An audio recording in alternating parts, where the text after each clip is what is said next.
At my birthday celebration, my nephew pointed at my sneakers and declared, "Dad claims they're knockoffs, just like you."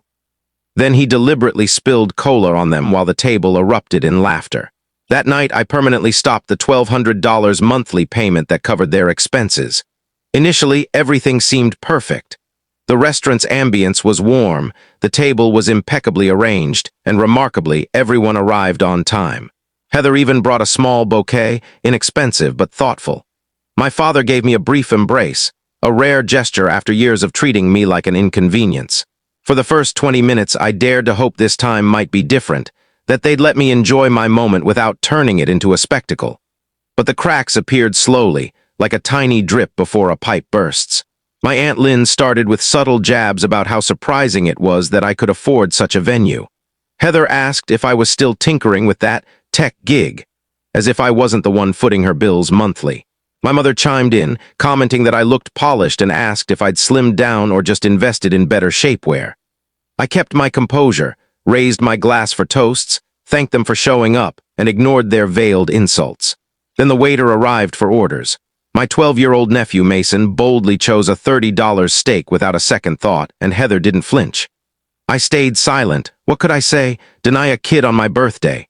I mentally tallied it to the growing tab. I'd covered worse. But things escalated. Mason began mimicking my words every time I spoke, whispering my phrases to amuse the others. His father, Eric, half-heartedly told him to stop, but his smirk betrayed his amusement. It was clear this was their evening's entertainment. I excused myself to the restroom for a moment of peace, but when I returned, the table fell silent. Lynn was wiping tears of laughter from her eyes. I should have left then, but I stayed.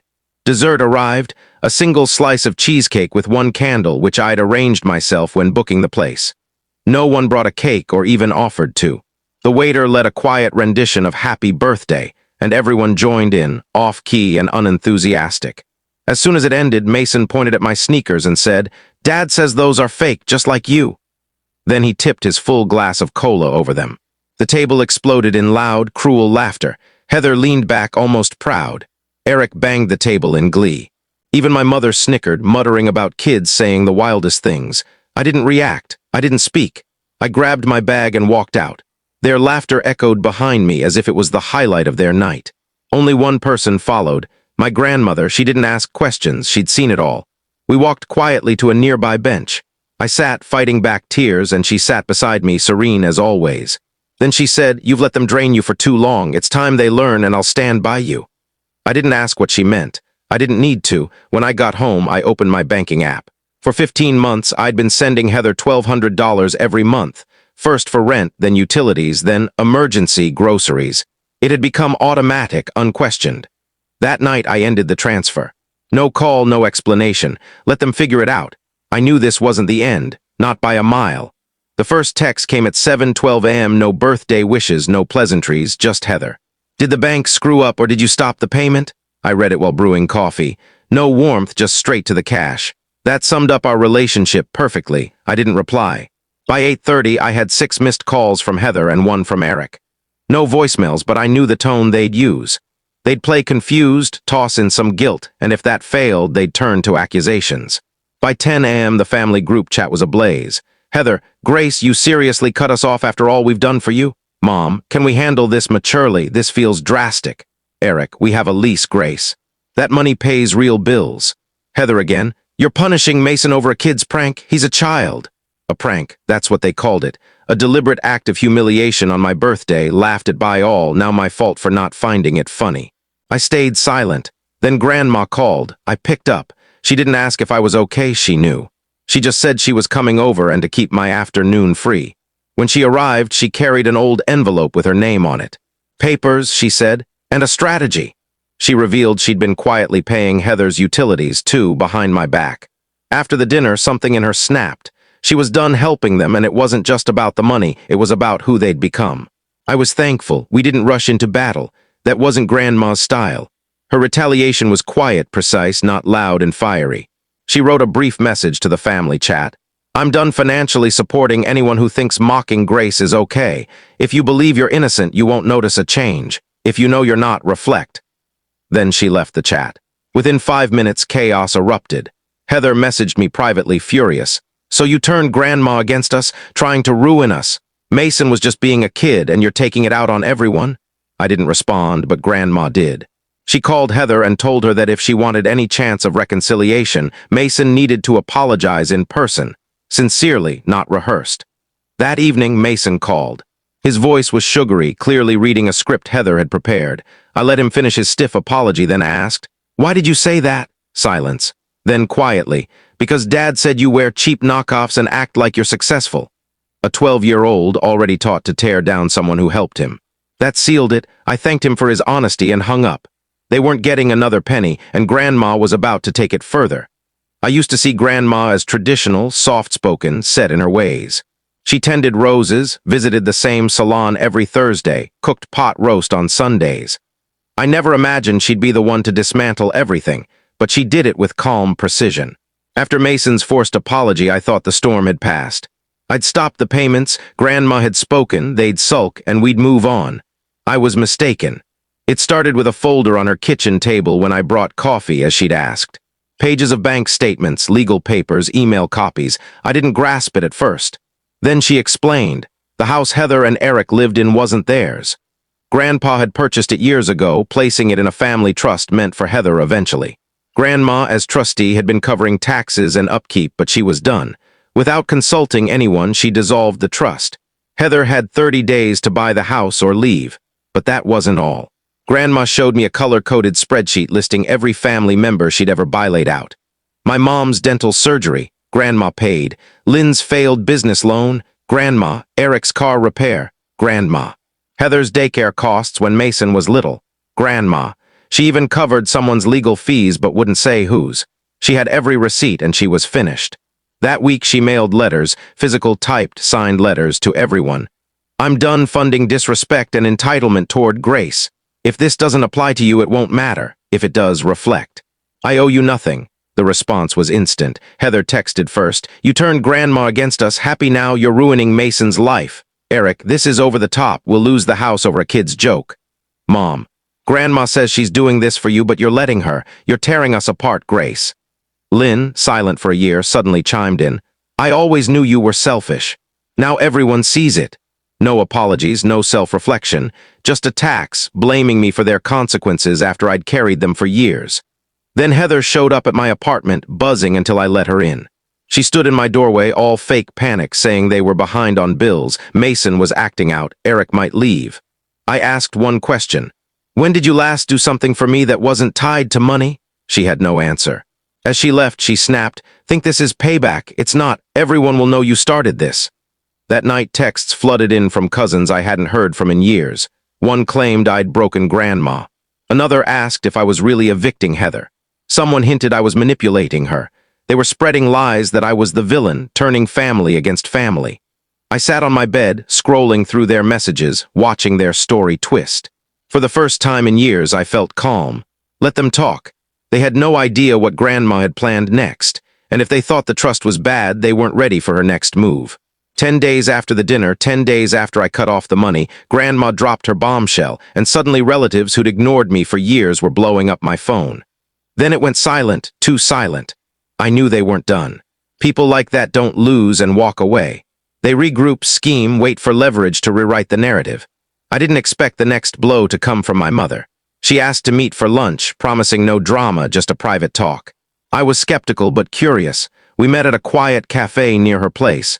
She ordered a salad she didn't eat and talked about Heather's struggles. Then she hit me with it. Heather and Eric had hired a lawyer to challenge Grandma's decision to dissolve the trust, claiming I was manipulating her, that she wasn't mentally sound. I laughed. Grandma was sharper than any of them at 83. But then Mom said something that threw me. "They found something in the will, you should see it." The will. Grandma had shown me the current version, everything was clear. But Mom claimed there was an older draft where Heather inherited the house outright and I was barely mentioned. I knew it was a ploy to scare me into backing off, but I had to be sure. I went to Grandma's. She was pruning roses in her garden unfazed.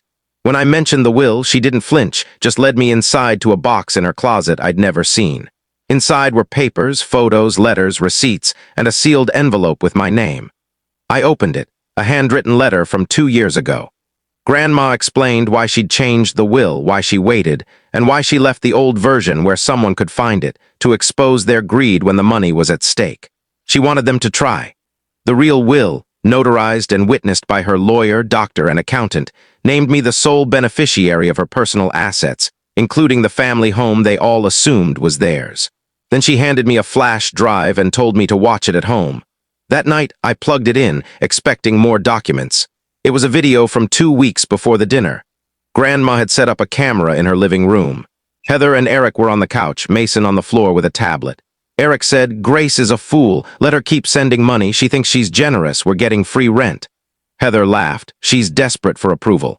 We'll nod until Grandma's gone, then it's ours." Mason looked up. "She's not even real. Dad says her job's fake. Her shoes are knockoffs." Heather corrected him. "No, sweetie, she's real, just real naive." I stared at the screen, every part of me turning cold. This wasn't a misunderstanding. It was a calculated campaign. They'd been mocking me long before I realized I was their target. Now I had proof of their true selves, and I wasn't keeping it quiet. The video changed everything, not just how I saw them, but how I saw myself. I wasn't imagining their cruelty or being too sensitive as they'd always claimed. It was real. I called Grandma the next morning and said I was ready to make it official. No more silence. We met at her lawyer's office that afternoon. She walked in, pearls gleaming, trench coat crisp like she was heading into war. The lawyer knew about the trust, but I showed him the flash drive and Grandma provided a signed statement about the recent abuse and threats. He read it all, then said, "You're not just safe, you're ahead. If they try anything, they'll regret it." Grandma went further, adding a no-contest clause to her will. Anyone challenging her decisions would lose any inheritance. The lawyer called it a safeguard. I called it a shield against chaos. The next morning, we sent certified letters, tracked, signed, undeniable, with transcripts of Heather and Eric's words and a final note. "This is formal notice that all financial support is terminated. Further harassment or defamation of Grace or myself will face legal action." They didn't see it coming. 2 days later, Heather and Eric showed up at Grandma's, banging on her door, yelling that she was being manipulated. But Grandma was ready. She'd installed cameras at her porch and window. When she opened the door, she calmly told them they were being recorded. Eric froze. Heather tried to act like she was just checking in, but Grandma shut the door. She sent me the footage, saying, "Keep it, just in case." That night, my phone lit up again. "Heather, you're destroying us over a petty fight." "Mom, this isn't how to fix things, Grace. You're making it worse." Eric, "Think you've won? You're nothing without her money." Heather, "When we go public, don't say we didn't warn you." That last one stopped me. Public. Then a text from an unknown number. "She won't live forever. When she's gone, we'll fix this. You'll be out." I sent it to Grandma, her reply. "Let them talk." Then Mason called, sounding different, scared, not smug.